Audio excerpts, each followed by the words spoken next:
not a substitute for professional mental health assessment or treatment.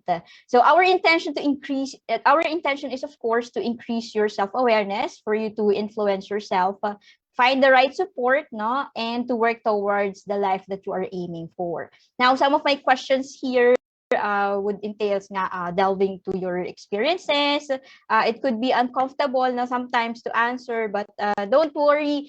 We prepared a Mentimeter. So this is an online interactive application. You can share your thoughts, no, or you can even ask questions without the fear, no, of getting identified there. Yeah, no. So studies have shown that if you keep yourself engaged in what you're doing, of course, no, the learning will be higher compared to those, no, who is juggling a lot of things, no, at the same time. Yan. Okay. So kindly go to the menti.com. You can use the code 32195073. Yeah. So if you want to engage, you know, with me while I'm in the middle of my presentation. And of course, we have the Zoom chat if you are here now in Zoom. But for those who are watching through our FB Live, go ahead, go to the Menti link. Okay, so I'll give you a few minutes to maybe few seconds, no, to prepare. While you are preparing, I will just introduce you to the objectives of our learning session today. So hopefully at the end of the 1.5 no learning session, you'll gain deeper understanding of the spectrum of mental health, and you'll be also capable of defining what languishing is. But this is the talk of the town right now, no, because a lot of people definitely is experiencing this. And then you could also identify the conditions that could lead to this languishing phenomenon. Yeah, no? And then lastly, you can hopefully you can craft your own personal plan to move from languishing to flourishing. So flourishing is another mental health state. Later I'll introduce to you the differences now of this different mental state. Okay, so there, no, so these are the things that we will cover, and hopefully you are already set now for our Mentimeter, because I'm going to have a check-in with you. Yan. Okay, so yan. So I would like to know, kindly share, no, if you're interested, if you're willing, no, to reflect on this. From 1 to 10, how stressed out are you? Yan. So 1, that's for a less degree, no? So you're not really stressed out right now. Okay. 10, to a great degree, you are already in pain. And then next question is, how satisfied are you with your life right now? Do you feel like everything is going well? Everything is working according to your plan? Okay, so if not, maybe you are kind of dissatisfied with your, you're dissatisfied with your situation, right? Or even with our own selves. That could also happen, right? Okay, so there. So far we have 28, 29 people who responded. So our average score is 5.8. So for the stress level, it's in the middle. All right, so there are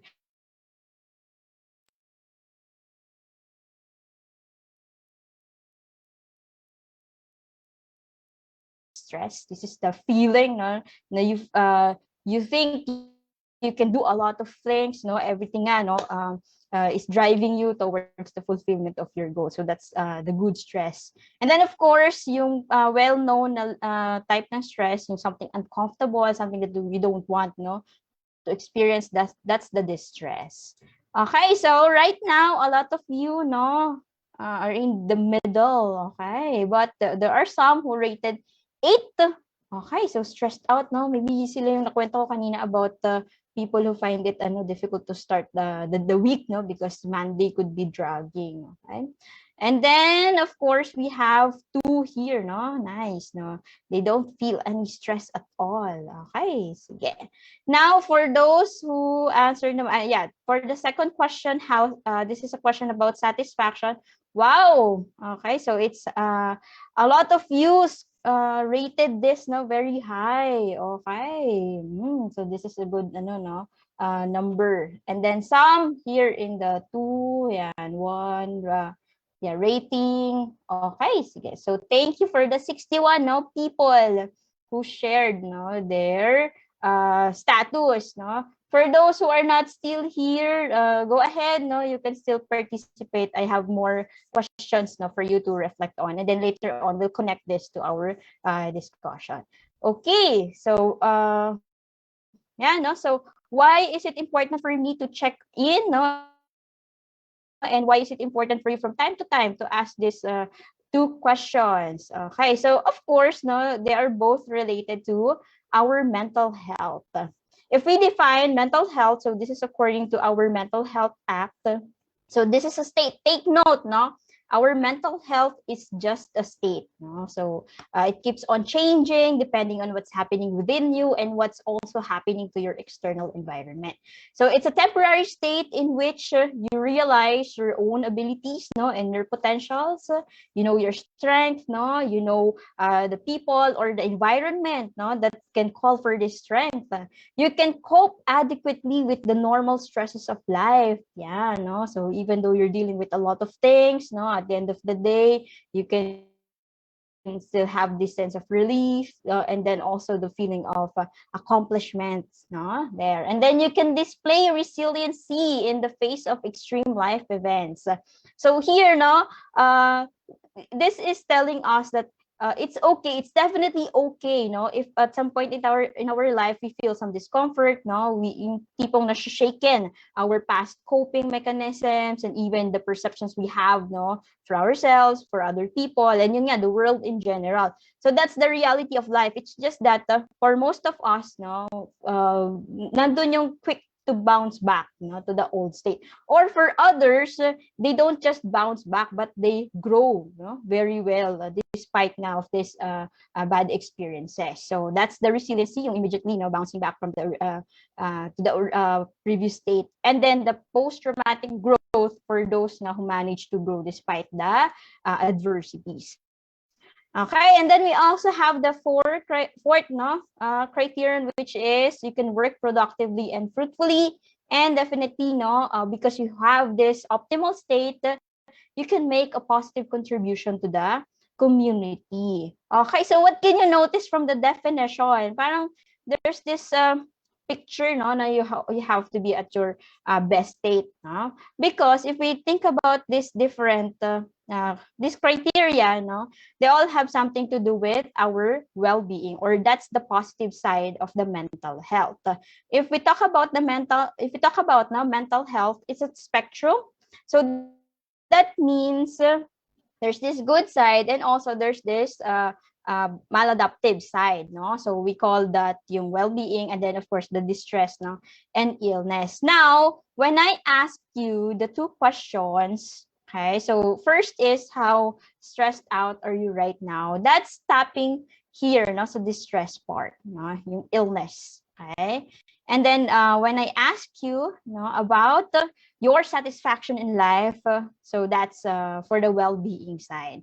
Okay, so again, my disclaimer, no, this is not really a thorough mental assessment. It's just a way for us, no, to check in your situation. Okay, because these questions can give you a snapshot of your overall mental health status. And again, no, when we talk about mental health, it's a state. So it could be right now you're experiencing a lot of distress, no, but at the same time, you can also have an optimal, no, well-being. So the point here is we all experience well-being and distress at the same time. It's just that sometimes their levels differ, no, and their combination would make us fall under these four categories. Yan, okay. So some of us at our present, no, in our present situation could be having optimal well-being. I'm very happy with my life right now. Okay, but at the same time, no, nandun yung I don't have any distress level. So if you remember the two questions, you score, maybe you rated yourself very high in the satisfaction and low in the stress level. So that makes you fall under this no zone, the blue zone. for some, no, pwedeng I'm having this high distress and yet I'm still happy. Yeah, I'm still satisfied with my life. So if that's the case, you would fall under this green zone. Yeah. So I would like to emphasize this, ha. Not everyone, no, not everyone who has mental condition or mental illness, parang nandun na sila sa ill side, no? So that's the all the idea of mental health. Some people who are dealing with mental health, no, conditions, they could still have, no, they could be very functional because they already manage, no, to derive some strategies, no, and yun nga, no, to outgrow their condition. So they could fall under this, no? Yeah. So kaya pagka nasabi, oh, may depression siya or what, no? So let's remove the idea na baka hindi na siya capable or what. That's just part of it, no? But for other people, pwedeng nakaka-function sila, no, despite their condition. Okay, so that's the green zone. Now, for others, ito yung medyo mahirap, no? They already have low, ayan, high distress level. Yan, so stressed out na sila, no? Sobra-sobra. But at the same time, they also have low satisfaction in their life. So dito sila, they would fall under this red zone. Okay? Yan. So ito yung could be, no, affecting na the day-to-day living or yung functioning, or it could even cause distress on other people, distract nga, no, yung other people's day-to-day living. So we have this parang 4Ds, no, we check for this the presence of 4D. So first is the level of distress nandoon, no. Again, the distress is not only on the person's side but also causing distress on other people. So nandito yon. And then also the dangerousness, nandun yung plan for self-harm or the suicidal ideation, dumarating na, okay? Because again, some of them, they don't really want to end their life. It's just that they want to end the pain, no? So that's the paradox behind the suicidal ideation. And then they can also pose danger to other people, and plans to hurt them, no? Or to, even kill, no, other people. So that's part of this part, no, this zone. And then of course the dysfunction, hindi na maka-perform, no, feeling nila they are transforming into a person they don't want to be. Ayan. And the deviance, so that means this person is now, no, being different from his or her old self, or being different if we are going to compare this to other people. Ayan. So that's the red zone. So it calls for more thorough intervention. And of course, lastly, we have this orange, no, orange zone. So some people, they don't really have mental condition. They're not depressed. They're not anxious, no, so on and so forth. But because of the present situation, if you remember the 4 criteria, no, maybe they don't have the opportunities right now to maximize their strength, no, to work on their potentials. Maybe something, no, is getting in the way. Yeah, so that's why they could not, no, attain the things that they want, no, for themselves, or even, no, from their surroundings. So because of that, their satisfaction in life, no, gets affected. So nandito sa orange zone. Now, what do we call, no, this different zone? So these are the terms, no, that we have for them. Okay, so for those who have optimal well-being and less distress, they are flourishing. Yeah. For those in optimal well-being but low, no, low in optimal well-being, and then high distress level, they are struggling. For those who have high distress, no, low well-being, they're in floundering state. And ayan, no, for those who have low distress and low well-being, ito yung phenomenon called languishing. Okay, so that's the main topic, no, for our learning session today. Now, where do you see yourself? No? Can you pinpoint the zone, no, that you find, kind of, this is where I am? No? Based also, no, from your rating, there's 2 questions that I posted. Okay, where do you see yourself? Okay, no, so 5 people already shared, no, their their category. Ito kaya, saan kaya ito? Nasa gitna. So in the middle, no, of floundering and languishing. Yeah. Okay.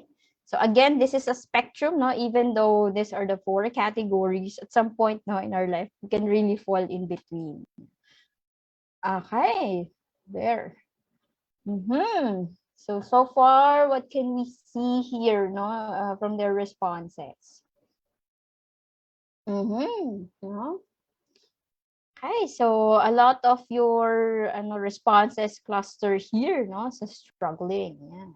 So you have, no, you are in distress, no, but you have, no, optimal well-being. So it only tells us, no, na even though the difficulties, no, the adversities are there, no, you could still come up, no, with your own ways to make sense of your experiences, to make, no, yourself fulfilled, no, satisfied, and even of course, no, yung people around you.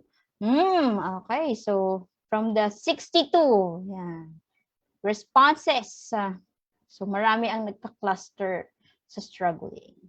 Okay, so that's why we have to change the topic from struggling. And then, okay, so we will also tap on this, no? So how to move from struggling, no, to flourishing, yeah. And even nga yung languishing, no, that's the main topic. Languishing to flourishing. Okay, ganun din, no, for floundering, yeah. Okay, sige. So let's wait for a few more seconds for the other people, no, to also share their zone. Okay, but so far, no, we are seeing here na marami nasa green zone. Okay, there. But of course, there are some people na in floundering. Okay, yeah. And hopefully, no, our conversation today, my points of discussion today will give you also an idea of what help you will be needing, or how, no, you can also help your own self. No, you can also, diba, start, no, from ourselves. Okay, sige. So thank you for the 70 people, no, who shared their zones. Okay, so now, no, let's talk about, no, the languishing. Okay, so since this is the topic, no, for today, yeah. So when we talk about languishing again, no, here you don't have mental illness, no, mental condition, but you have this low levels, no, of well-being. So this is according to Corey Keys. Corey Keys is the one who arrived with the dual, no, model of mental health, the one with the distress, no, and the mental illness, the distress and also the well-being part. Okay, now for the person who really, no, made the phenomenon visible to a lot of people, is Adam Grant. He said that it's a sense of stagnation, no, or emptiness. Yeah, naka-feel na ba kayong ganon? So these are some of the, yeah, probably, no, statements that you uttered, no, in your day-to-day living, no. I am comfortable, no, but I am not excited about work. Yeah, no. I know that everything is okay in my life, but there's this sense of why am I not happy, no? Something like that. I want something to change, but I don't really know what it is, no? Why can't I bring myself to do more, no, when I want more? How come I'm not my old self, no? If I compare myself nga, no, from the past, how come suddenly parang I'm a different person, no? Yan. I'd rather do something else, but I don't know what it is, no? So something has to change, but I do not know what it is. Yeah, so these are just some examples of statements that kind of give us an idea na this person might be in the languishing state. Okay, so now, yeah, no? So let's check on, yeah, let's check in, no? Of course, so one of the things that could contribute to the languishing experience is the pandemic. But even before, no, this is already happening, okay? But right now, it's just that because of the present situation, parang nakapag-trigger siya, no, a lot of potentials now for the languishing state. Okay? Because of the restricted lifestyle, right? Yung mga dating outlets are no longer there, but there are a lot, no, of stressors coming in, the changes, no, that are happening so fast from different aspects of our lives. So ang daming stressors, and yet there are only few, no, potential source of positive experiences. So nagkakaroon ng imbalance. So that's why we could enter this zone. Now, let's reflect, no? I want you to describe yourself during the pre-pandemic. Yeah, no? So in the next slide, yeah. Can you describe yourself during pre-pandemic? Yeah. Yeah, no, there were still commute, no, there were a lot of opportunities, diba, to interact with your friends, with your loved ones, or even, no, when you were still, no, working in the office. Yeah. Okay, no. So someone said, happy go lucky. Yeah. Cheerful. Yeah. Passionate. Yeah. Excited for the new year, no? Okay. Driven and focused. And optimistic. Yan. Okay. Busy outdoor, no? Okay. Having fun, no? Okay. And then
all right.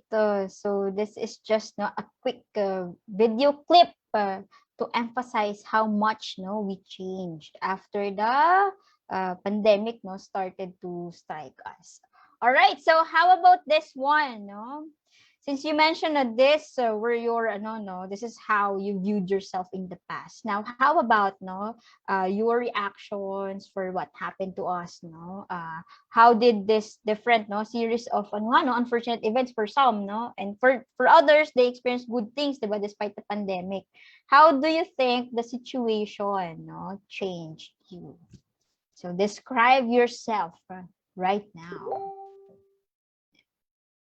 What are the adjustments that you do, or what did you discover no from yourself, or describe no your state right now, the constant feelings that you feel no in everyday life. Okay, no. Yan. So autopilot mode, tired. Yeah. Okay, so coping, floating. Yeah, no? Okay. Be positive. Okay. So bigger faith in God, no? Nagkaroon ng no, increase in the spirituality. Okay, so naging moody. Yeah. Coping by staying positive. Yeah, no. So there is nga daw, another more contagious than virus. It's the optimism. It's the hope, no? So these are also highly contagious, like the the virus. So spread hope and optimism instead of virus. Okay, yan, no? So afraid, tired, yung exhausted, no? Even though we're not physically doing anything naman unlike before, di ba? Even if we're just working from home in front of our laptop, no? How come it's more exhausting, no, than before? Yeah, no? More tired, no? The Zoom fatigue, no? It's there. Okay? Yan. So what do you notice? A while ago, we saw no a lot of positive emotions, positive state, but right now talagang based from your descriptions here, no, ang daming negative experiences. Although it's good no for others na kukwento nila, they became more positive, they have heightened no spirituality, yeah, they became more no thankful. Parang no same event and yet it could have different effects no on other people. So again, it's a matter of our individual differences when it comes to how we interpret event and how no we kumbaga pivot no or maneuver our life that can lead us no to good or bad state. But then again, it's possible na for some nandun pa rin sila sa maladaptive or yung difficult no state. It doesn't mean that they will stay there no. Again, mental health is just a state, no? It can change depending on what we are doing and what we are, no? Feeding in our system. Yeah. Okay, sige, sabi nga nung famous psychologist namin, no, si Viktor Frankl. Yan. If you can't change the situation, you are forced no to change yourself. Yan. And that's how no the situation right now is doing to us. We are being forced no to be more creative and come up with other outlets, 'di ba? Kaya iba they suddenly become plantito, plantita or naging magaling mag-bake, no, nagluto. Yan. So these are just manifestations no of our resilience. Okay, sige. So thank you for the responses. Now I can get an idea no bakit madami nag-share na struggling ang kanilang state right now. Okay, so this is yourself during pandemic and this is you are right now. So what do you think yung strength within and without did you tap into to get through the ups and downs? Yan, no? So what do you notice no, from your journey? If we look back, diba? This is where you are and then this is no who you are right now. What happened during the transition? What helped you? What are the things no that did not help you that you have to let go? Yeah, the resilience. Or could be no how did you para motivate yourself, diba? Or who are the people, the community, the organization that you turn to for you to add more no resources in your life. So it's not naman no a manifestation of weakness if you seek help. Yeah. Actually right now no yung conceptualization of vulnerabilities. when you acknowledge your vulnerabilities, no, and you do something about it, you become more open about your vulnerabilities. That's an indicator now that you are, no, being more courageous. So you acknowledge, no, all of this. Kasi you try to suppress them, hide them, appear like you are strong or what, di ba? Yung other people will not really find out, no, what's happening to you, and as a result, they will not be, you don't know, no, how they can be of help. Diba? You feel lonely, feel alone, no? So that's why acknowledging your vulnerabilities will make you stronger. No? Okay, sige. So family, yeah, friends, no, resilience. Okay, no? So many source no of coping here, no? Many resources na nakikita natin. For those no na picture nila yung sarili na nasa floundering, no? So look at your screen and you can see, no, these are the ways of, in terms of how other people, no, manage to get through their day-to-day life. Of course, some of these coping mechanisms may not be applicable to you depending on your personality, also your situation. But if you notice, these are the strength na nai-elicit, diba? Despite of the situations. Yeah, diba? Parang yung sa point ng sa strength, pag-create nga ng sword, di ba? Yung sword, pinupukpok muna or pinapainitan. So many, process that this object has to go to. But, di ba? That's how the sword, is created. Okay, sige. So thank you for the responses. Ayan. So this only shows us, na if you have these struggles, emotions, difficult emotions or difficult situations, parang ang natural inclination natin is to really come up with ways, in terms of how we can create positive experiences, because that's what our mental health is all about. It comprises of everything that you take in. So it aims to have a balance of stress and relaxation that can stimulate and soothe your mind. So this is based from Anna Napawan. So she's a psychologist. She wrote a book about CBT and cognitive behavioral therapy and happiness. Yeah. Okay, so in your case, kaya what is your negativity positivity ratio? Since again, she mentioned na it's about maintaining balance. If you have a lot of stressors, of course, you also have to create a lot of source of positive experiences. Diba? Some people said, kasi ang daming restriction I couldn't go out, and have some fun, okay? So that's just, another source of happiness or positive experience. Meron din happiness or sense of joy that can come from within us, Yan. So, sige, before siguro we go to the different sources of happiness, how about your sources of negative emotions, So, if siguro you will compare, your sources of negative emotions and your positive ones, definitely mas madaming sources of negative emotions. So, that has something to do with how our brain is wired, We have this thing called negativity bias. So, talagang yung utak natin, it's wired to look for threat, it's wired to anticipate, worst event, catastrophe. That's because it's just trying to prepare us for the worst, It's our brain's mechanism to make us sure, we can survive, our situation and live a longer life. So that's the negativity bias. Kaya lang, because of the situation right now, some threats are no longer, parang match, sa reality. So sobrang some of them could be distorted already, and it's hard for us, to kind of manage na because of the accumulation nga of the negative experiences. Okay, so I'm not gonna ask you anymore about the negative sources of emotions nyo. But I want you to be more particular, about this source because they could bring us pain, and suffering. Again, this is inevitable.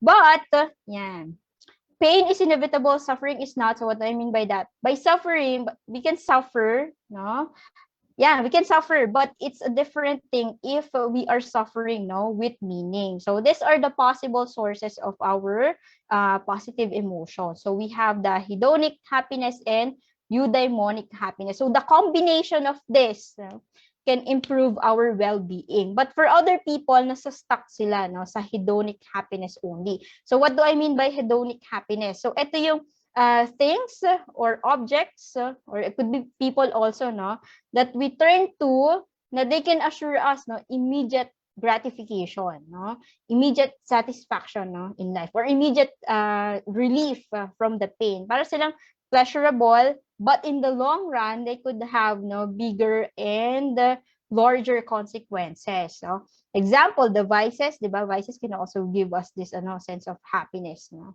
temporary sense of joy, no. We're eating, no, our cake, di ba, yung mga cake, yung mga stress eating, no, so that's part of the hedonic happiness. Now, it's good naman, no, for us to have this source. However, if we don't have the eudaimonic happiness, yun nga yung ending, baka we end up, no, always retreating to hedonic happiness. Eudaimonic happiness is, these are the activities, no, people, again, places that we go to that can give us sense of satisfaction in life, fulfillment, nagbibigay sila ng meaning, na it could be, no, at first, they are not pleasurable, no, to do. Actually, for iba, for others, medyo ano pa nga, no, challenging, hassle, no. So, an example of this is helping other people, di ba? For other people, mahirap yun kasi, of course, nandun yung hassle, di ba nga, na pwedeng mabigay. But if you have this random act, no, of kindness now in every day, no matter how simple the random act of kindness, pwedeng just checking in, no, and then saying an positive, no, or affirmation to someone, that's already an act of kindness. So yung mga ganong activities, no, can lead to your eudaimonic well-being. Yeah. So again, combination of pleasure, fun, but of course, don't forget the source of meaning and fulfillment in life. So if you have both of this, then you will lead to higher, no, well-being, the flourishing state. Now, bakit nagkakaroon ng languishing, no? Languishing happens because some of our sources nga, no, of positive experiences are purely hedonic, no? Yan. So pwedeng manonood muna ako ng Netflix sa buong araw, no? Yan. So syempre yung binge watching, no, it can rob the energy and also time for you to allocate na sa more important things in your life. Okay naman nood ng Netflix or what. Huwag naman to the extent of making you neglect your duties, no, responsibilities, and so on and so forth. So that's an example of how the hedonic happiness, no, can take nga, no, the opportunities for you to fulfill the eudaimonic happiness. Okay, so now, ito ang point there, ha. How are you going to know if you are having hedonic or eudaimonic happiness? So let's say, no, imagine you keep on doing have you heard of the revenge bedtime procrastination? Yeah, ito yun, di ba? I'm so tired for the day, you know, I have to, scroll the social media just for me to be entertained. No? Now, to the extent of, yun nga, nauubos na yung gabi mo, no? Because you just keep on scrolling the social media. Now, deprived ka na of quality, no? Sleep. Or yun nga, mga napuyat ka na because of the social media use.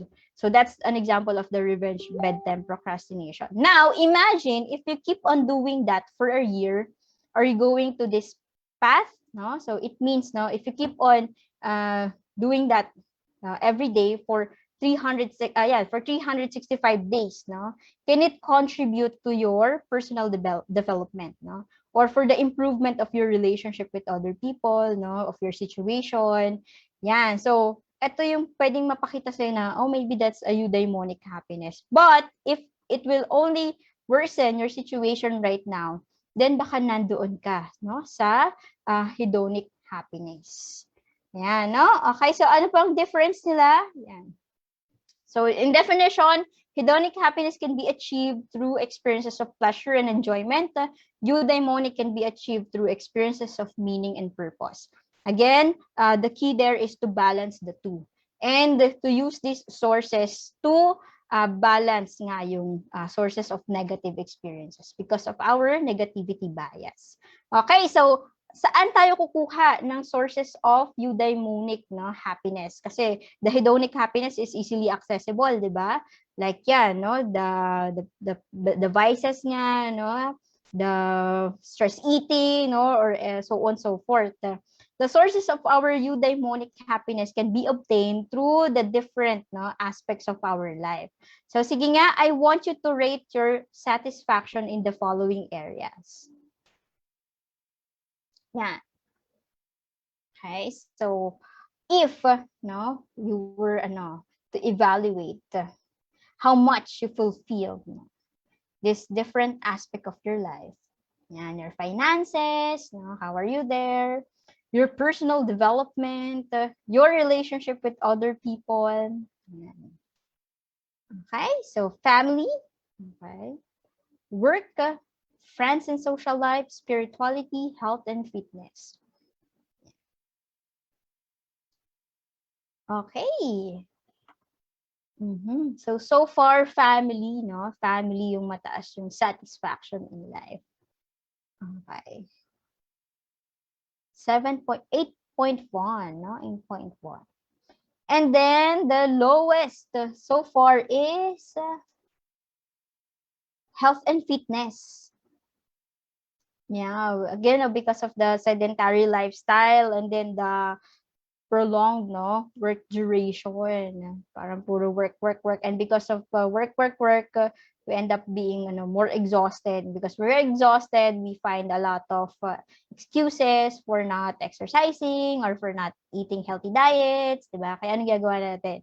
I want to have this sense of pleasure right now because I'm so exhausted. That's why we engage in stress eating, no? Or yung mga binge watching or binge online shopping, mga ganyan, no?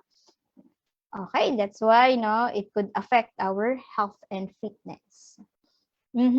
So for 73 people, yan, ito ang average of your responses. Okay, so interesting, no? Ito yung consistent kong nare-receive na answer every time I ask this question. It's really the family na mataas yung satisfaction. Yeah, that only shows us how Filipinos are family-oriented. But again, not everyone can have nga yung family as their priority. So it has something to do again with our individual differences. Okay, sige. So these are your different areas in your life. Now, again, for the difference between eudaimonic and eudaimonic, every time na you do something, ask yourself, is it going to help me fulfill all of this, all of these aspects that matters to me?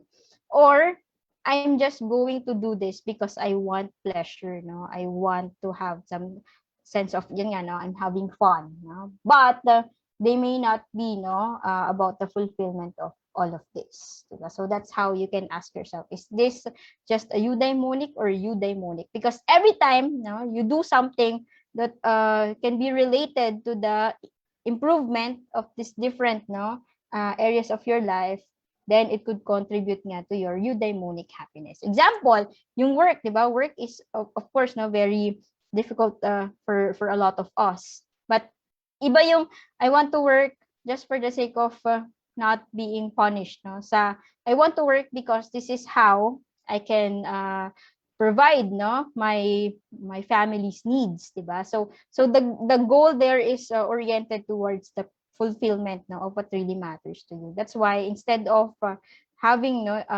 very dragging experience, the intention can give you this motivation to continue despite of course the struggles in the activity.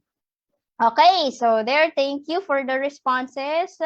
Now, I hope it gives you an awareness kung nasa ang area of my life ba I have to improve on pa. Okay, sige. So here, now, these are just some of the sources that can give us a lot of eudaimonic and hedonic happiness. How we give meaning into our life, the relationships that we have, and of course, how we pursue our goals. Okay, so again, hedonic happiness means you are getting pleasure and enjoyment. Eudaimonic happiness means you are experiencing meaning and purpose. Yeah. So for the source of meaning, this is how the languisher, no, differs from a flourisher. Okay, so again, both of this, no, people, they have the same source of happiness, the meaning, the relationship, setting goals. However, the way, no, they describe, no, the way yung they set their intentions differ. So what do I mean by that? Look at this, no.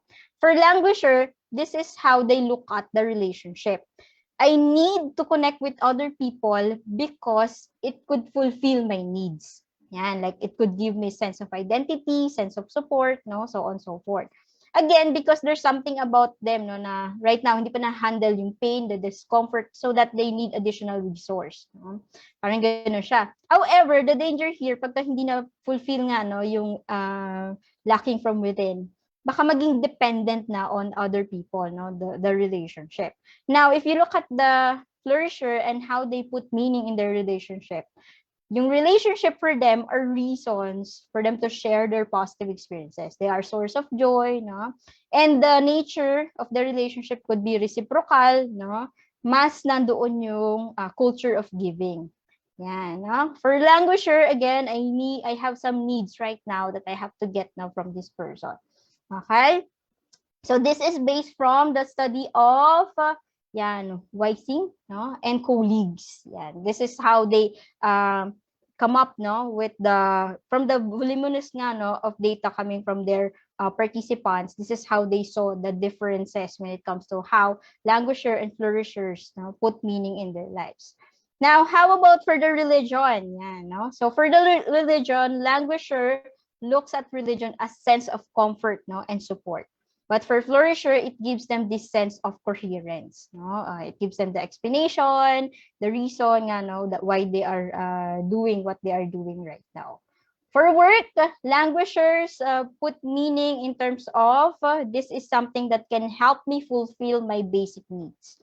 But for flourishers, I work because I am passionate about it and I find purpose in it. Yeah, no? For goal setting, look at how yung different terminologies. For languishers, they usually start with I want to improve, I want to overcome, no? I want to be better. Yan. Okay, but for flourishers, I want to maintain, I want to give, I want to grow. Yan, no? Parang no, when it comes to their basic needs or yung something lacking, they are already settled with that. That's why they go na doon sa flourishing side niya, no? Okay, and then for languisher, no? This is how they engage, no, in their habits. Yan. So, I am doing this because I want to move away from what hurts.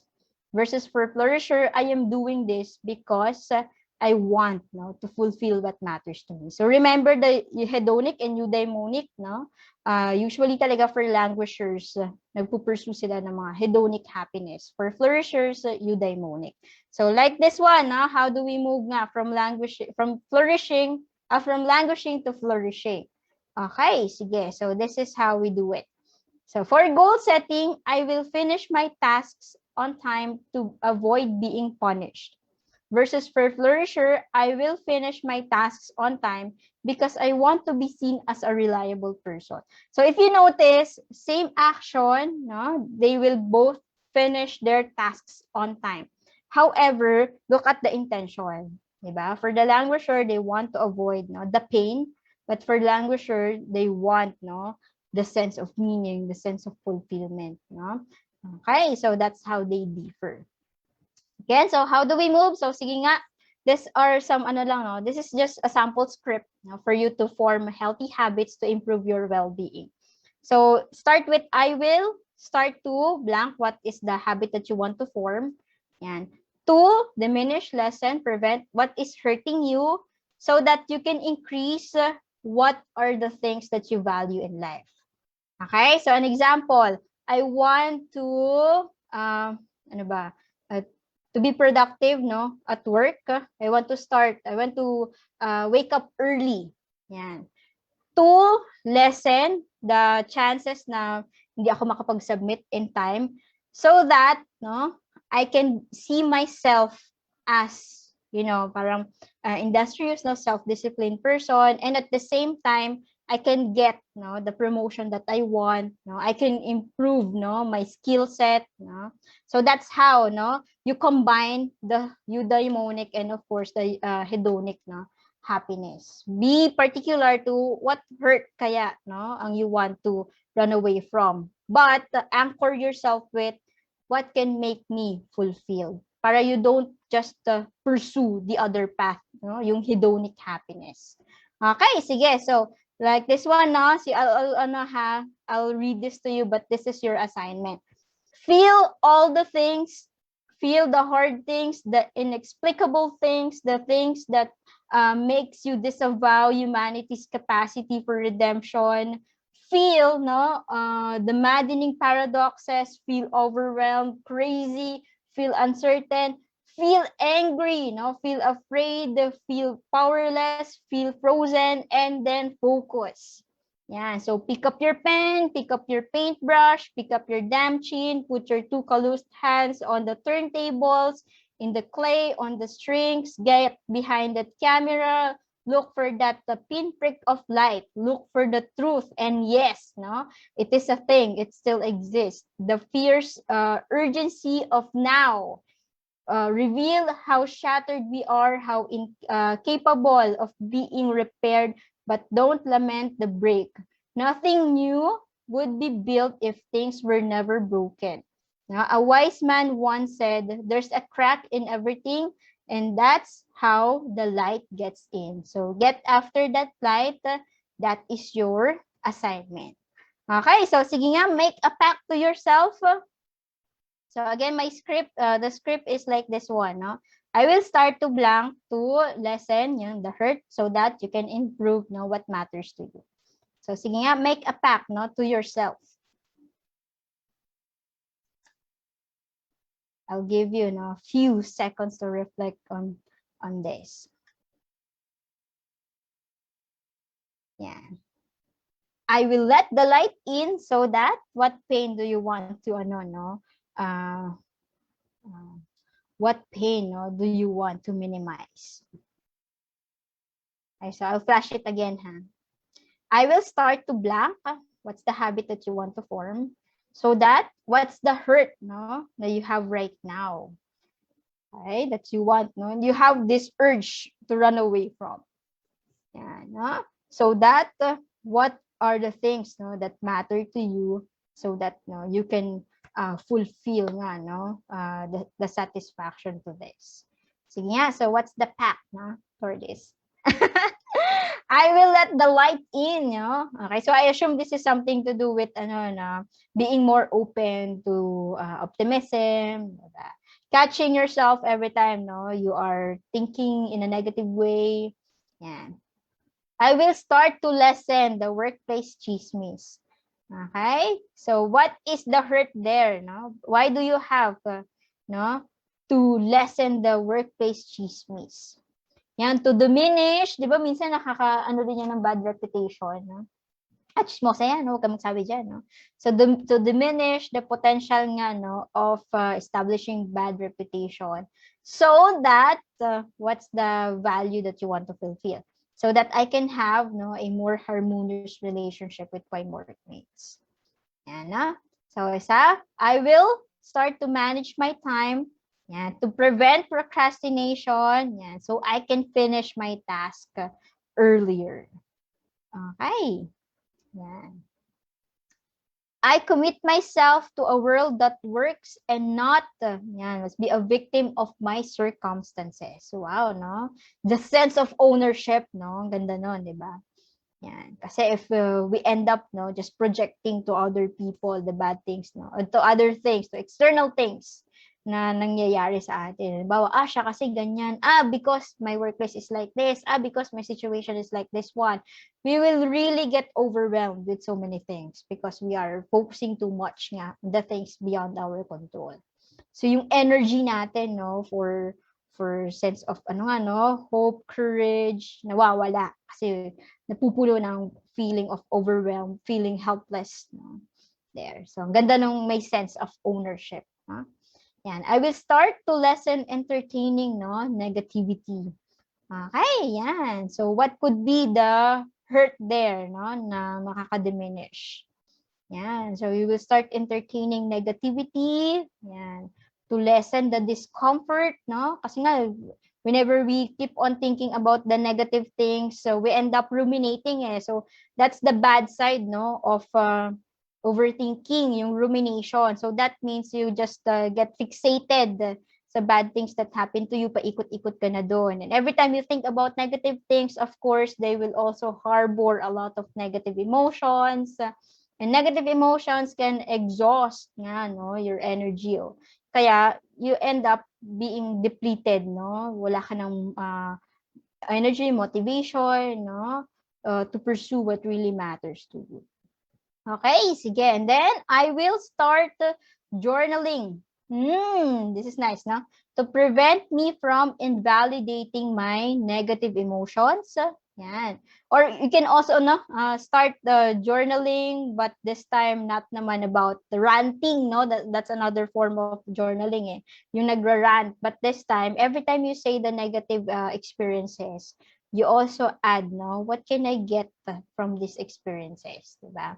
Journaling is a good thing for us to organize, diba, our experiences, because it's a different thing if we just, diba, keep on thinking about it versus when we write our experiences. When we write down our experiences kasi, the abstract, things that consume us, diba, it's hard for us to catch, yung mga abstract things. We concretize them by putting label, by creating a story out of this. Kaya pagka ginagawa natin in a way, nakaka-organize siya ng nangyayari within us. And after that, it could get less overwhelming. And it can also give you an idea how to handle your situation in a different way. So that's the benefit of journaling. Yan, So there. So here, ang sharing niya, negative emotion, so that I can be more productive in and also provide affirmation. Okay, and then for others, I will start to move on to lessen the burden. Okay, I received this question in my other webinar about grief. What's the difference now between moving on and moving forward? Yeah. So I think if we say the move on, it's like there's this part na we have to, hindi ba? Parang we are not giving importance of the things that happen to us. Parang we want to forget them. Mag-move on ka na nga, di ba parang gano'n ang pangit ng dating, Mag-move on ka na nga dyan, parang gano'n. Nandun yung urge to deny what happened, to not think of it, and not let it affect our present situation. That's the moving on. However, if we use the term the moving forward, there's this recognition, there's this acceptance na, okay, this is what happened to me. And now, what can I do because of this? You are like using the previous experiences as source of learning, as source of new plans. Diba? Para nandoon pa din yung guide. This is what happened to me in the past. Now, these are the things that I have to do right now to make the situation different. Parang ganun yung moving forward. You make the situation na nag-cause sa'yo ng pain to be also an opportunity for you to grow. Parang ganun yung moving forward. Okay? And then, there I will start to be productive, to prevent being seen as walang ginagawa. So nice to, So that I can be reliable. Diba? So there. Okay? I will, what else? I will start to be productive to diminish self-doubts and judgment so I can achieve my personal and work goals.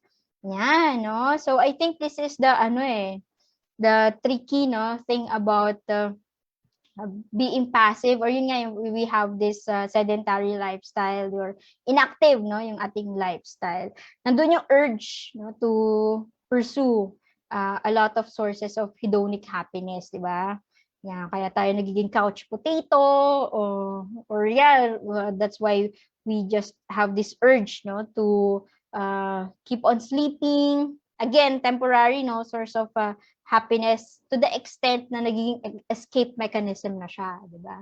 Na-escape na natin yung reality. So that's why hindi tayo nagiging productive because most of our actions have something to do lang with avoiding the pain.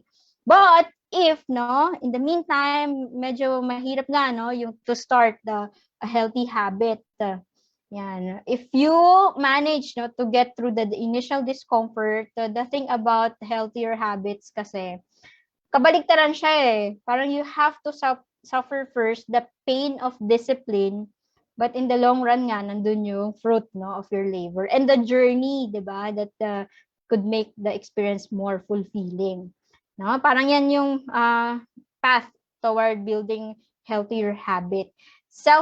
Pain of self-discipline.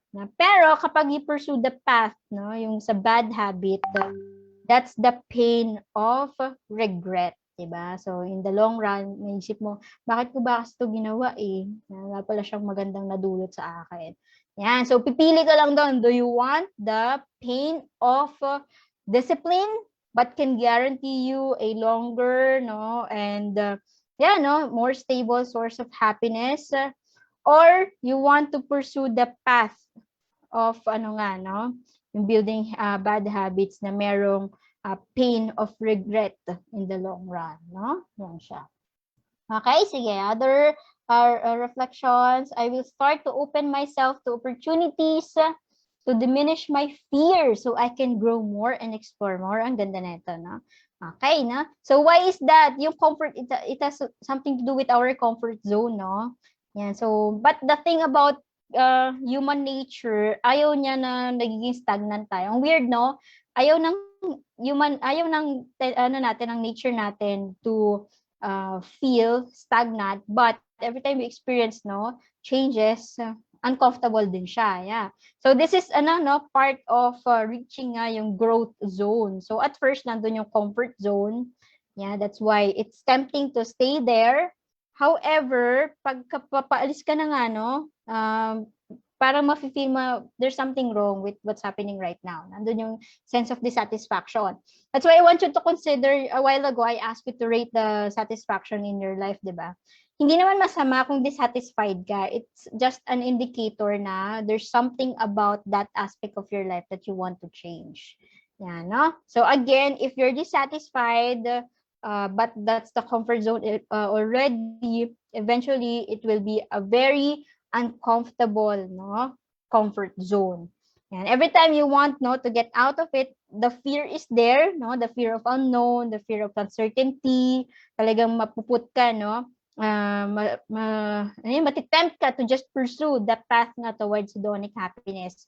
However, if you engage in that vicious cycle, hindi ka talaga, no, magiging satisfied in your life right now. So that's why if you want, no, to grow, you have to just go through, no, that fear, yeah, that anxiety, no, kasi that's the only way out to these emotions. Just go through it, no, kasi once you get through it, alam mo yung feeling na, oh, it's not as scary as I thought it would be. Doon yun eh.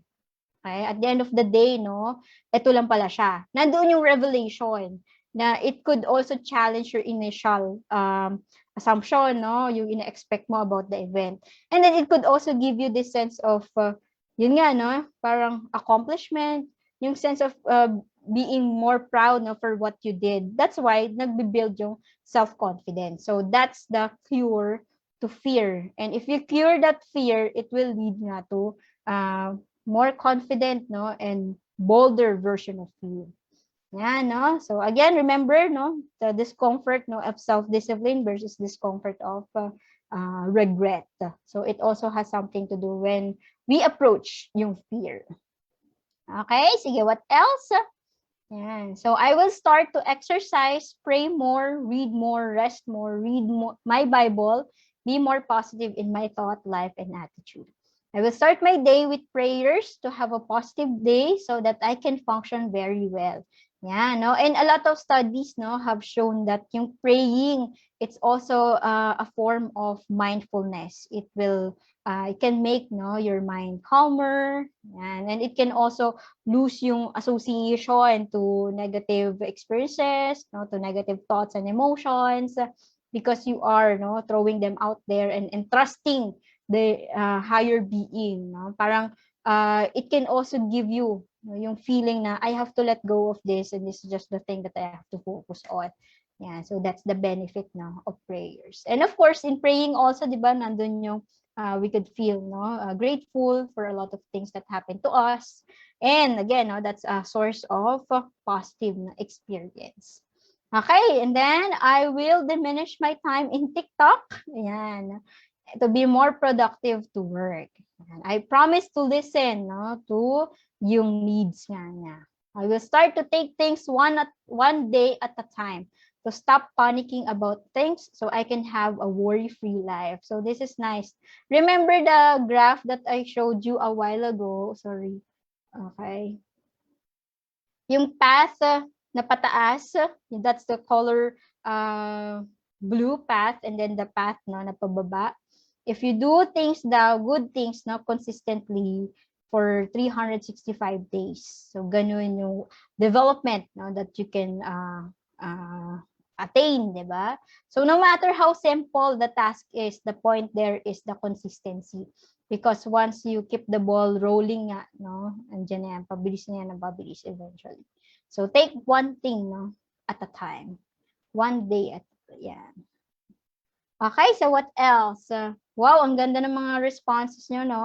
I will start to be more disciplined with time to reduce my anxiety and be more efficient. Diba? Okay, so very nice reflections. I hope by completing yung statement that I or the script that I provided to you, magkaroon na kayo ng template, 'di ba? Every time I feel this urge, papunta ba ako sa path ng languishing, or I'm using this discomfort, to turn it around and be the source of my flourishing. Yan. Okay, sige. And then, this is just a way for you to also strengthen the pact that you gave to yourself. Ito yung whoop. Yan. So, this is a practical, accessible, evidence-based motivational strategy by Gabriel Oettingen. Yan. Okay, so what is your wish, or what are your wishes? Yan. Imagine, you have all the things na you want for yourself, or the situation that you want for yourself, or the people na you want to be in your ideal world, and imagine the outcome. So let's say nandito na siya, ano yung pwedeng magawa niya sa'yo? Ano yung pwedeng status na mabigay niya, or ano yung pwedeng version mo na mangyari after attaining all of this? Yan. And then, what could be the obstacles? Because for a lot of people, ang usual planning nila, di ba? Ito yung gusto ko. But they don't anticipate the obstacles. So you have to put this in your equation na, these are the things that I have to prepare myself for. Yan. Para you can also equip yourself with tools, with proper mindset, and again, with enough resources like support, from other people. Yan. And then create a plan, for this. Again, the purpose of your plan is for you to have this sense nga, na this is my map. But then again, sometimes itong map na to, or itong plan na to, pwedeng hindi siya matuloy. It's just that the point of having a map is for you or having a plan is for you to increase your confidence. So that, para kung hindi naman mapunta lahat, according to your plans, nandun pa din yung sense of confidence in terms of how you can maneuver your life. Okay, so that's the purpose of your plan, to make sure that you are ready for the expected and anticipated events. Okay, there so here's the thing about goal setting. Yan. So if you're going to spend a lot of time here, make sure that you are also excited about this part 2. Yeah, so example, if you want to have the promotion, it doesn't end there. The mindset is, if I already have the promotion, anong klaseng person ba, anong klaseng lifestyle I have to face after this one? Because for other people, parang naging fixated sila sa goal. Yan. And because of their, minsan kasi pag sobra-sobra hindi na maganda, 'di ba? Because of too much preoccupation nga sa goal, nandun yung tendency to neglect other more important things in life. Yan. Kaya pagdating doon sa na-reach na yung goal, parang, okay, now what? May ganung pakiramdam, no? Parang they undergo this feeling nga of there's something na nawala now within them because they already achieved the goal. Parang ang paradoxical, no? But that's I heard a lot of stories na ganun yung naging path. So that's why my tip for you is, instead of aiming for goals, try to aim, no, for a way of life. Instead of aiming na, oh, I want, no, to lessen, no, my rumination. That's a good goal, no? But lagyan mo yan ng, I want to lessen my rumination because I want to create a healthier lifestyle, no, for myself. I want to be at ease, no, for my own at my own self. Yeah, so that's an example of creating a way of life. Okay, and then I'll leave you with this quote. This is from Kubler-Ross. So she's the proponent of the stages, no, of grief. Ayan. So for her, the most beautiful people we have known are those who have known defeat, known suffering, known struggle, known loss, and have found their way out of the depths. These persons have an appreciation, a sensitivity, and understanding of life that fills them with compassion, gentleness, and a deep loving concern. So beautiful people do not just happen. Yan, no? So I hope, no, our learning session today gave you a lot of things now to reflect on, and hopefully these reflections can help you reach the goals that you want for yourself, and even the version that you want for yourself, so that you can reach the life that you are aiming for. Okay, so again, it's pain, and suffering. These are part of our life, but are you experiencing pain and suffering without meaning? No? Or you want to have the pain and suffering with meaning? Kasi again, the intentions can make or break you. Yeah, so that ends my presentation. Yes, thank you so much, Miss Ales, for that wonderful topic, no? So let's now proceed to our quick question and answer portion. Yan. So by the way, I'm inviting everyone to please type in your question here in our Q&A feature of our Zoom, or dito rin sa chat box para at least madali natin mabasa. So nakakatuwa, Miss Ales, na daming engaged and as well as interested sa ating topic ngayon dahil very timely talaga itong languishing, and definitely ngayong pandemic maraming tao talaga nakaka-experience nito, no? Yeah, true. Ako din, nag-shift yung lifestyle natin, right? Because of the pandemic. Talagang nandun yung temptation, no? Na ayoko na mag-work, I just want to feel good, di ba? Na-experience ko rin yan eh. Pero yun nga, eventually, no? Talagang darating yung point na this is not me, this is not what I want for myself. Diba? So again, I'm inviting everyone to please key in your questions here in our chat box, and as well as here in our Q&A feature ng ating Zoom. So ayan. So any more questions?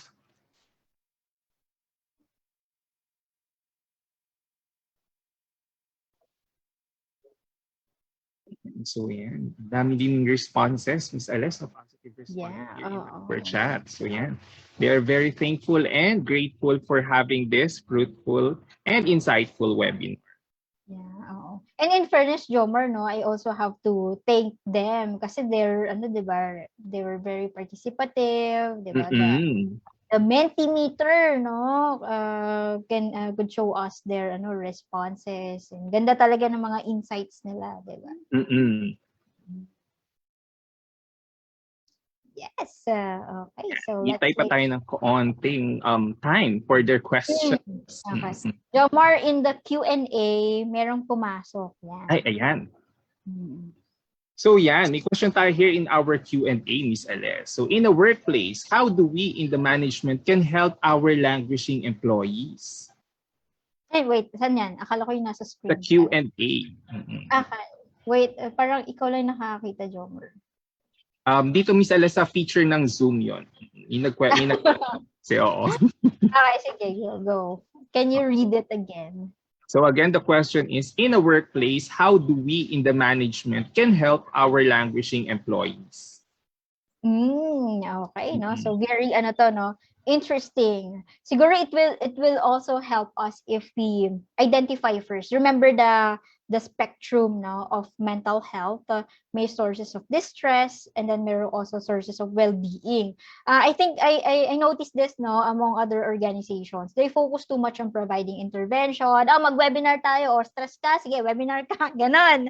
Ganon yung mindset. But again, well-being is just one part, no, of intervention is just one part. No, we also have to have the assessment. That's why in PVP we have the e-wellness, no, meter. So it can also help us identify ano ba yung mga sources, no, of of discomfort, of stress, yan. And then aside from crafting, of course, yung nature of the task, what else? Yan, yung re-examining yung things about the organization that can contribute to the distress of the well-being nga, no, of our employees. Yun yung sa first part, no. Doon tayo magka-craft ng interventions that can increase naman, no, their source of well-being. Yan. So combination siya again, 'di ba? Tapos siguro for the pag-increase, no, ng well-being, yung mga tao kasi, no, most especially sa workplace, they have this need for to be more autonomous. They have this need to be connected with other people, most especially, no, with their boss, with their colleagues. Yan. And then they also have this need to achieve yung sense nga, no, of fulfillment, yung nag-i-increase yung competency level nila. Yeah. So if you can create activities that can tap, no, can address yung nagkakaroon ba ng sense of connection yung mga tao ko, or are they having good relationship with their line manager, no, with their immediate supervisors, or maybe you can also have yung mga activities na not necessarily work related, pero yung mga yung mga virtual, yung wellness activities, yung mga fun lang, sharing, no, of what they are doing in their day-to-day life. Yan. Parang ma-feel lang nila yung sense of connection. No? Hindi lang ba sa work. Yan. So that's for the connection part. And then of course, for the sense of competency, yan, yung mga simple na I appreciate you for the hard work today, yung mga gano'n, no? And then yung letting them know, no, about what else ang pwede nilang ma-develop, yung 'di ba may gano'n sa HR, yung path nila, no, to their possession, ano yung pwedeng mangyari pa if they continue, no? Para ma-feel nila na parang nag-grow ako sa company na 'to. So that's why I want to stay here pa, no? And I want to continue working, no, very well because I feel like the work, no, is contributing to my sense nga of competencies. Yeah, no? And then of course the autonomous din, no? At some point, may iba kasi 'di ba, no, we want to keep on micromanaging our employees, 'di ba?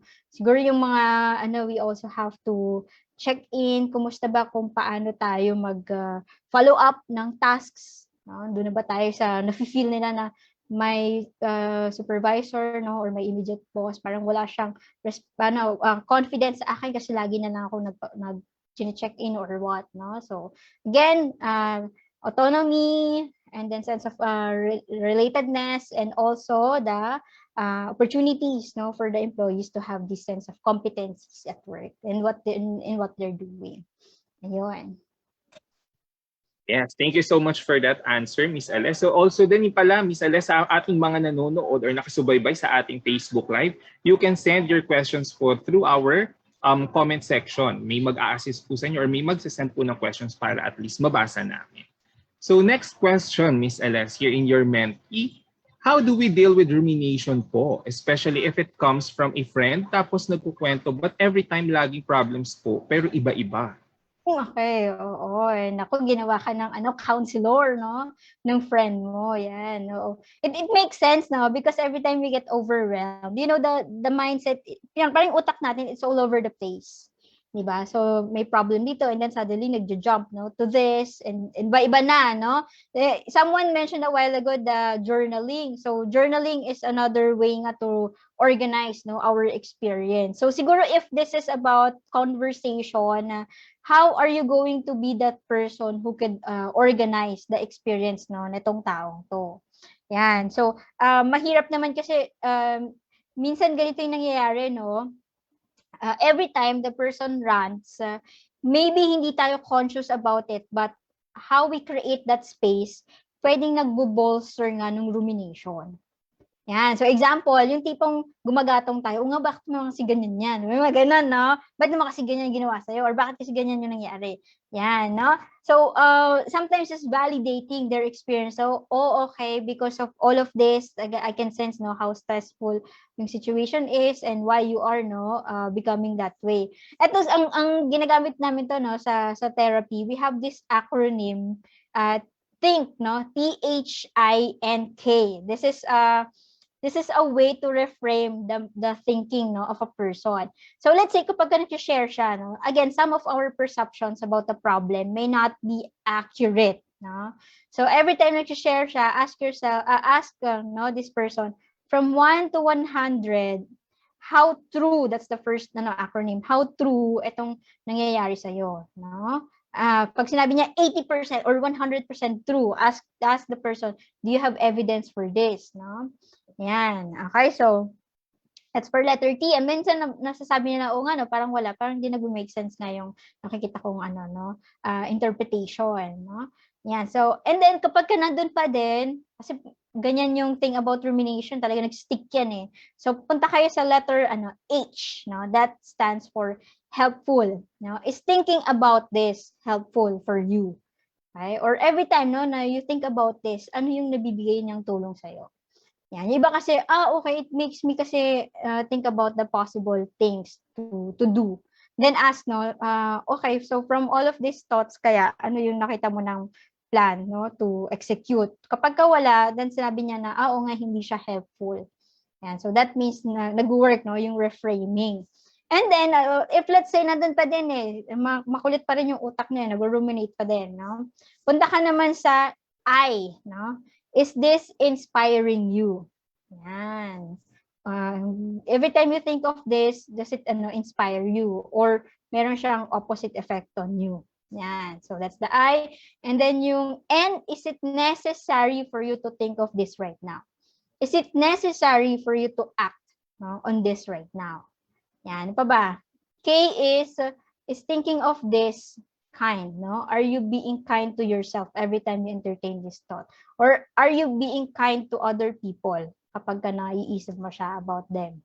Yan. So, again, these are just, questions to ask, but you'll be surprised kasi every time a person reflects on these questions, nasa-stop mo yung vicious cycle of rumination. Napupunta siya from rumination to reflection. And in a way, it can also guide the person to reevaluate yung life niya and to find, no, yung talagang, bakit ko nga ba ito iniisip? Ano yung pwede kong magawa? No? Yun. So, I think, yun ang tip, no, na mabibigay ko para dito sa taong, merong rumination na nararanasan. Okay, thank you so much, Miss Ales. So just a quick time check. It's already 11:02 in the morning, and I guess we can have two more questions na lang, Miss Ales. So yan, Miss Ales, pwedeng ilipat natin yung mentee natin para ma-read naman natin yung next question. So yan, how do you motivate a colleague who is languishing and near floundering zone? Okay, yan. So, again, no, the spectrum of mental health, the consideration of their source of distress, no, and then their source of meaning in life, those are the things that we have to think about, no. Ngayon, kasi 'di ba, again, I keep on saying the individual differences. It also works pagdating sa readiness to change. Na may ibang tao na hindi pa not yet there, no? They're still in the languishing, no? May iba naman na mabilis, no, na talagang capable of changing. Now, if you are this person na nakaka-witness na languishing siya or what, no, we also have to be careful in terms of how we assist them, no? Kasi baka we are forcing them, just have fun or what, no? Baka, alam niyo yun, they are not there yet. Tapos nasasabi natin yung toxic, no? Positivity. Yan. So, yeah, that's something that we have to consider. So siguro no, hopefully can we call that framework? Pero yung that can serve as your guide, no? Ano ba yung nagiging source of distress? Yan. Then siguro ask the person, no? Or kung motivate ako yan, ask the person, no? Ito bang distress na to ay something within your control or outside your control? Yan. If it's outside your control, yun nga, no? How do you notice yourself na nababago ka because of this? And if you think, no, this is something na may bad effects on you, yan, what else can you do about it? So kung wala, yan, then facilitate the acceptance. Although mahirap nga itong acceptance stage nito for a lot. But if nasabi niya, yes, that is something, no, within my control. Yan. And then ask, no, then what can you do about it? Yan. No? So, you can also say yung mga affirmation words like, di ba, in the past, na naranasan mo ito, but you were able, no, to get out of it. Yan. Or you can also ask, what needs, what other form of support, no, do you need right now? If you need, no, someone to listen to, nandito naman ako, or you can also redirect the person to other resources nga, no. Halimbawa, yan, yung mga listening room ng PVP, yan, no. Okay? So, kumbaga, the way, no, to help other people ay yung magko-facilitate tayo ng different social support. So, yung social support, hindi lang yan emotional. It could also be in form of informational, no, giving the person an idea kung ano nangyayari sa kanya without invalidating the experience, definitely, no. The practical help, no, practical support, yan. And of course, the network, no, saan siya i-lead to or what. And definitely, no, just being there and no, giving the person, no, yung safest place para ma-explore niya itong mga to. Or if you want, no, you can also invite the person. Kung meron ka mga ginagawa na fun, no, you can also, di ba, encourage this person to join you. Yeah. Mm-hmm. Okay, I hope that helps. Yes, thank you so much, Miss Ales, for that answer, no? So currently, we're down to our last and grabe, ang dami, Miss Ales, na a private message sa akin about their question, but unfortunately, we kahit gusto nating i-accommodate lahat or sagutin lahat ng questions nila, talagang kapos tayo sa time, no? And grabe, ang gaganda rin actually ng mga questions nila, no? But for our last question, Miss Ales, dito naman tayo sa ating chat box.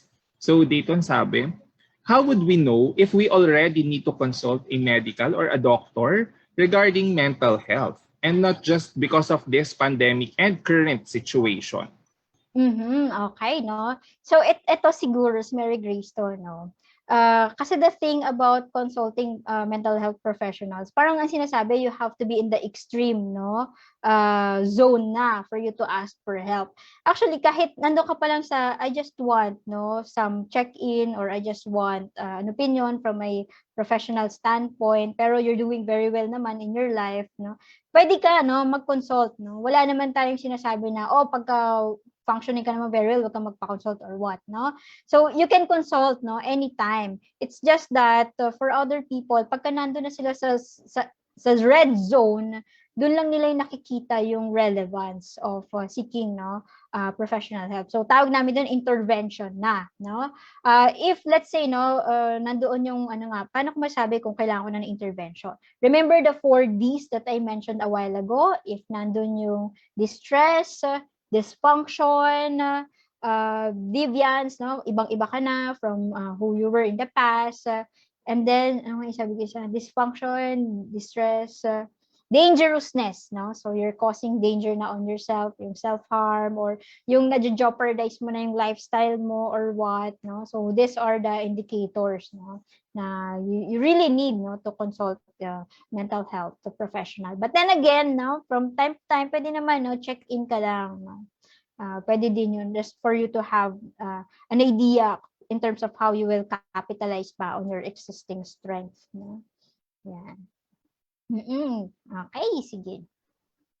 Okay, so thank you so much, Miss Ales, for sharing your insights and your expertise in the field of mental health, particularly about the topic that most of us are experiencing now, which is languishing. To our attendees, thank you so much for spending some time with us to celebrate National Mental Health Month. So before we end our session, please answer our evaluation using the link I provided in our chat box. So while you are answering the evaluation, I'd like to invite everyone to our upcoming mental health learning series this November 2021. If you are interested, please send us an email to reserve your slots. Also, to those who have registered in our free webinars this October, especially ito po, you can still avail our free organizational mental health assessment. So, free e-wellness survey po ito. So, feel free to send us an email if you want to know more about this freebie na binibigay namin sa mga nag-register. And last but not the least, please do like, follow, and subscribe to our social media pages to keep you updated in our upcoming trainings and events. So I have posted here in our chat box the links to our social media pages. So again, please do like, follow, and subscribe, especially if you want na mapanood ulit itong ating webinar kasi naka-live tayo sa Facebook and pwedeng-pwedeng nyo ulit panoorin. So again, this concludes the webinar for today. Thank you so much for being with us and see you in our next free webinar this October 18. Again, thank you so much, and we hope you have learned and enjoyed this event. Have a great Monday, everyone.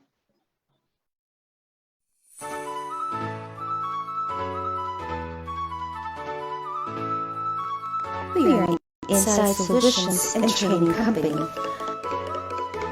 specializing in market research, organizational development, and mental health and wellness.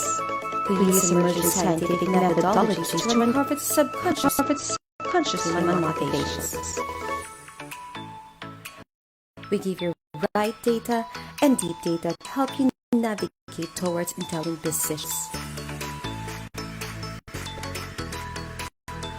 PVP's mission is to enable organizations of all sizes to access and apply right data and deep data. PVP has helped over 1,500 participants from government agencies, private companies, and various organizations. PVP has also been consistently rated by the participants as an excellent training provider.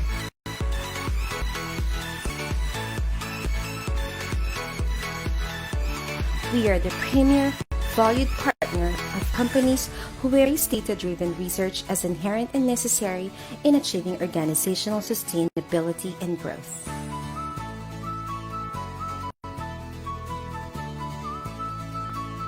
Wellness Meter is an organizational assessment tool for mental health, engagement, and job satisfaction. Find out how many of your employees are experiencing mild, severe, or extremely severe stress, anxiety, and depression. Find out how many are engaged and disengaged. How many of your employees are highly satisfied with their jobs. It can identify your strength areas and highlights the critical employee experience factors you need to prioritize.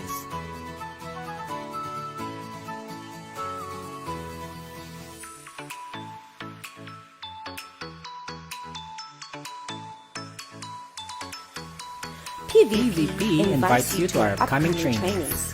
Organizational Mental Health Learning Series this November, Designing and Developing Mental Health Programs in the Workplace on November 3 to 5. Managing Employee Mental Health and Well-Being on November 9-11, 2021.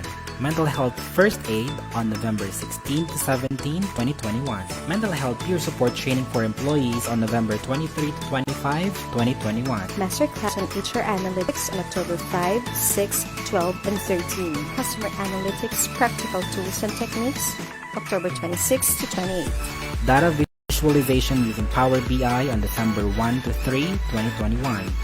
Increasing employees' productivity by being a family-friendly manager on December 1 to 2, 2021. What are you waiting for? Let us be your premier value partner now. Email us at info@pbpi.ph.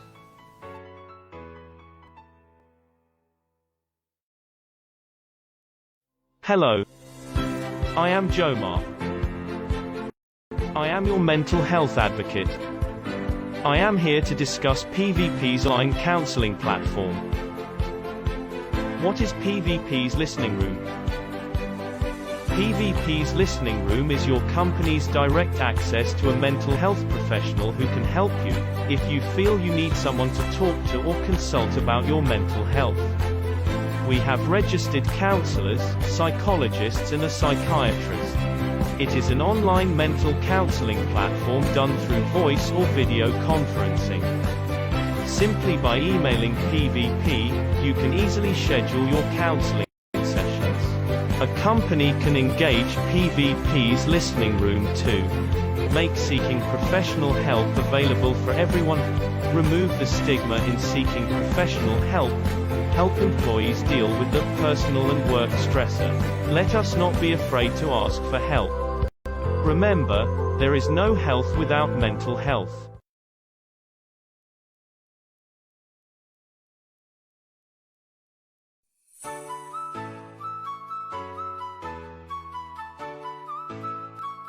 We are an insight solutions and training company, specializing in market research, organizational development, mental health and wellness. We use emerging scientific methodologies to uncover the subconscious motivations. We give you right data and deep data to help you navigate towards intelligent business decisions.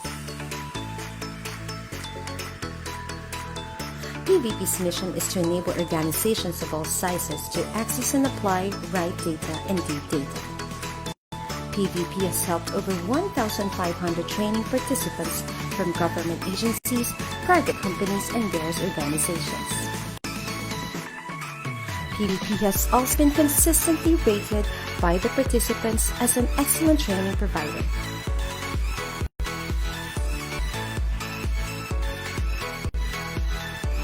We are the premier valued partner of companies who embrace data-driven research as inherent and necessary in achieving organizational sustainability and growth.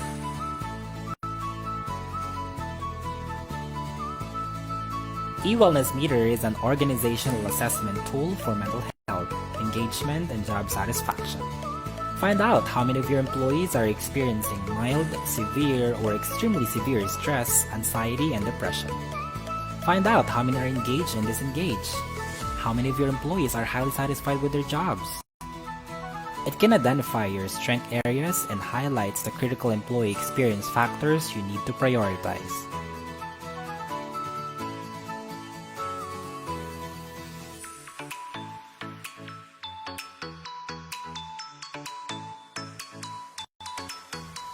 PVP invites you to our upcoming trainings.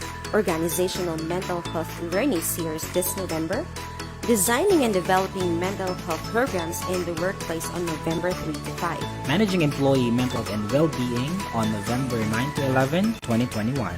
Mental Health First Aid on November 16 to 17, 2021. Mental Health Peer Support Training for Employees on November 23 to 25, 2021. Masterclass on HR Analytics on October 5, 6, 12, and 13. Customer Analytics Practical Tools and Techniques, October 26 to 28. Data Visualization using Power BI on December 1 to 3, 2021. Increasing employees' productivity by being a family-friendly manager on December 1 to 2, 2021. What are you waiting for? Let us be your premier value partner now. Email us at info@pbpi.ph.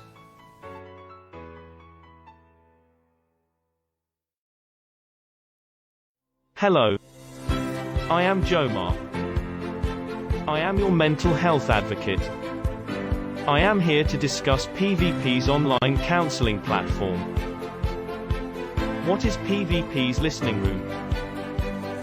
PVP's Listening Room is your company's direct access to a mental health professional who can help you, if you feel you need someone to talk to or consult about your mental health. We have registered counselors, psychologists and a psychiatrist. It is an online mental counseling platform done through voice or video conferencing. Simply by emailing PVP, you can easily schedule your counseling sessions. A company can engage PVP's Listening Room too. Make seeking professional help available for everyone.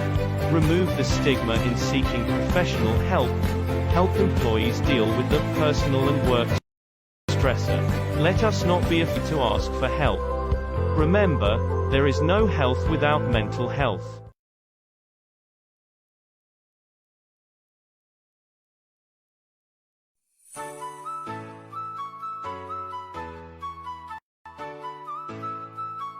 We are an insight solutions and training company specializing in market research, organizational development, and mental health and wellness.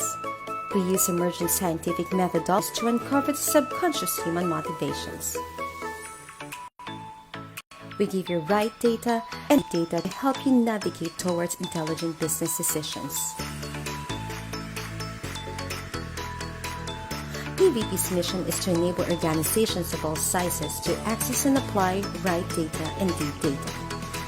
PVP has helped over 1,500 training participants from government agencies, private companies, and various organizations. PVP has also been consistently rated by the participants as an excellent training provider.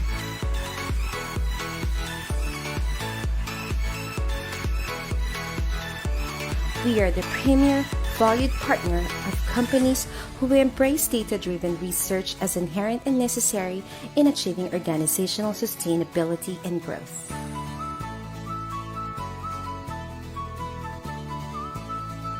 eWellness Meter is an organizational assessment tool for mental health, engagement, and job satisfaction. Find out how many of your employees are experiencing mild, severe, or extremely severe stress, anxiety, and depression. Find out how many are engaged and disengaged. How many of your employees are highly satisfied with their jobs. It can identify your strength areas and highlights the critical employee experience factors you need to prioritize.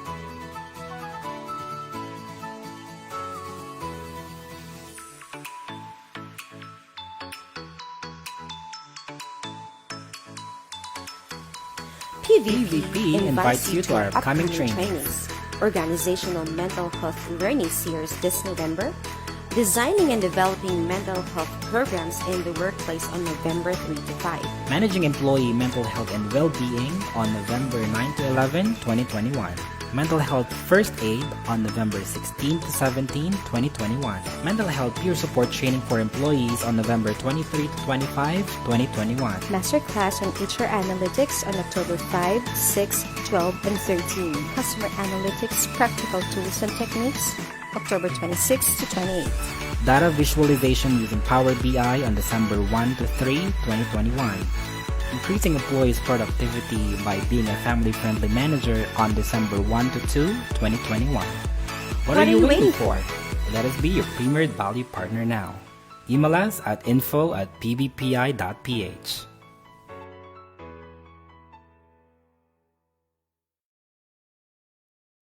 Hello. I am Jomar. I am your mental health advocate. I am here to discuss PVP's online counseling platform. What is PVP's Listening Room? PVP's Listening Room is your company's direct access to a mental health professional who can help you, if you feel you need someone to talk to or consult about your mental health. We have registered counselors, psychologists and a psychiatrist. It is an online mental counseling platform done through voice or video conferencing. Simply by emailing PVP, you can easily schedule your counseling sessions. A company can engage PVP's Listening Room too. Make seeking professional help available for everyone. Remove the stigma in seeking professional help. help employees deal with the personal and work stressor. Let us not be afraid to ask for help. Remember, there is no health without mental health.